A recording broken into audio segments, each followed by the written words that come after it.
ஓம் சாந்தி. நான் சதா சகஜயோகி ஆத்மா. நான் மனோசக்தி நிறைந்த ஆத்மா. நான் ஆசீர்வாதங்களை அடையக்கூடிய ஆத்மா. நான் ஆத்மா இந்த சரீரம் என்ற கோவிலிலிருந்து விடுபட்டு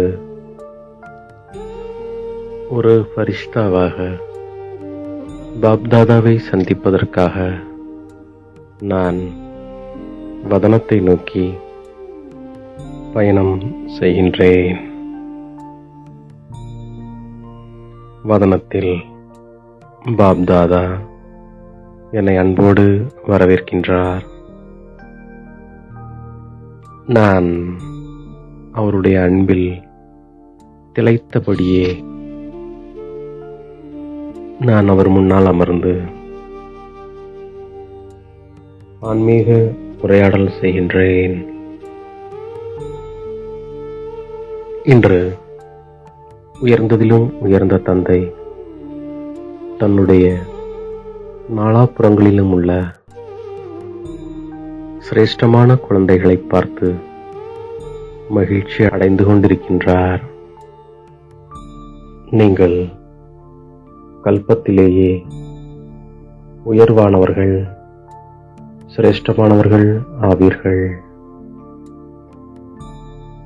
அனாதி காலத்திலும் நீங்கள் தந்தைக்கு அருகாமையில் இருக்கக்கூடியவர்கள். ஆதி காலத்தில் சர்வ பிராப்தி சுரூபமாக இருக்கின்றீர்கள். சர்வ சம்பன்னமாக சர்வ பிராப்தி சுரூபமாக இருக்கின்றீர்கள். மத்திய காலத்தில் நீங்கள் பூஜைக்குரியவர்களாக ஆகிறீர்கள். இந்த இறுதி சமயத்தில் இப்பொழுது சங்கமுகத்தில் சிரேஷ்ட ஆத்மாக்கள் ஆவீர்கள். சுயம் பாப்தாதா பரமாத்மா மற்றும் பாப்தாதா இருவரின் மூலம் பாலனையும் பெறுகின்றீர்கள், படிப்பும் படிக்கின்றீர்கள். கூடவே சத்குரு மூலம் ஸ்ரீமத்தை பெறுவதற்குரிய அதிகாரி ஆகின்றீர்கள். ஆகவே அனாதி காலம், ஆதி காலம், மத்திய காலம் மற்றும் இந்த இறுதி காலத்திலும் கூட உயர்ந்தவர்களாக, சிரேஷ்டமானவர்களாக இருக்கின்றீர்கள். இந்த அளவு போதை இருக்கின்றதா என்று பாப்தாதா கேட்கின்றார். நானும் ஆம் தந்தையே என்று தலையசைக்கின்றேன். எந்த அளவு நினைவை எமர்ஜ் ரூபத்தில் வைத்திருப்பீர்களோ அந்தளவு நினைவினால் ஆன்மீக போதை ஏற்படும், மகிழ்ச்சி இருக்கும், சக்திசாலியாக ஆவீர்கள். தாய்மார்கள் சதா குஷி என்ற ஊஞ்சலில் ஆடுகின்றார்கள். தாய்மார்களுக்கு மிகுந்த போதை இருக்கின்றது. நமக்காக தந்தை வந்திருக்கிறார் என்று. சதா காலத்திற்குமான போதையானது எப்பொழுதும் மகிழ்ச்சியை வழங்கிக் கொண்டே இருக்கின்றது. தாய்மார்கள் ஆன்மீக ரோஜா மலருக்கு சமமாக சதா மலர்ந்த மலராக இருக்கின்றார்கள். மேலும் தாய்மார்கள்தான் பொறுப்பை ஏற்றுள்ளார்கள். பரமாத்மாவின் வரதானம் தாய்மார்களை இயக்கிக் கொண்டே இருக்கின்றது. பாண்டவர்கள் இல்லாமல் தாய்மார்கள் நடத்த முடியாது. தாய்மார்கள் இல்லாமல் பாண்டவர்கள் நடத்த முடியாது. ஆகவே 2 புஜங்களும் வேண்டும். உங்கள் அனைவருக்கும் சேவை செய்வதற்கான வருடம், தடையற்றவராக இருப்பதற்கான வருடம் கிடைத்திருக்கின்றது. நீங்கள் அனைவரும் மற்றவர்கள் பயப்படும் அளவிற்கு நினைவின் ஆழத்தில் சென்று கொண்டிருக்கின்றீர்கள். ஞானக்கடலின் ஆழத்தில் செல்ல வேண்டும் மற்றும் புது புது அனுபவங்களின் ரத்தினங்களை கொண்டு வர வேண்டும். அனைத்தையும் விட பெரிய பொக்கிஷம் சங்கல்பமாகும். சிரேஷ்ட சங்கல்பத்தின் சக்தி குழந்தைகளாகிய உங்களிடத்தில் இருக்கின்றது. சிரேஷ்ட சக்தி சுப பாவனை, சுப விருப்பம் நிறைந்த சக்தி மனம் புத்தியை ஒருமுகப்படுத்துவதற்கான சங்கல்ப சக்தி இது உங்களிடம்தான் இருக்கின்றது.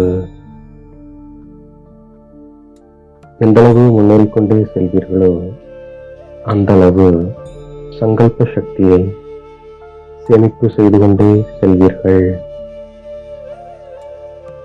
இந்த சங்கல்பம் என்ற பொக்கிஷானது எங்கோ ஒரு மூலையில் அமர்ந்திருக்கும் ஆத்மாவினுடைய அதிர்வலைகளை தெளிவாக கிரகிக்கச் செய்யும்.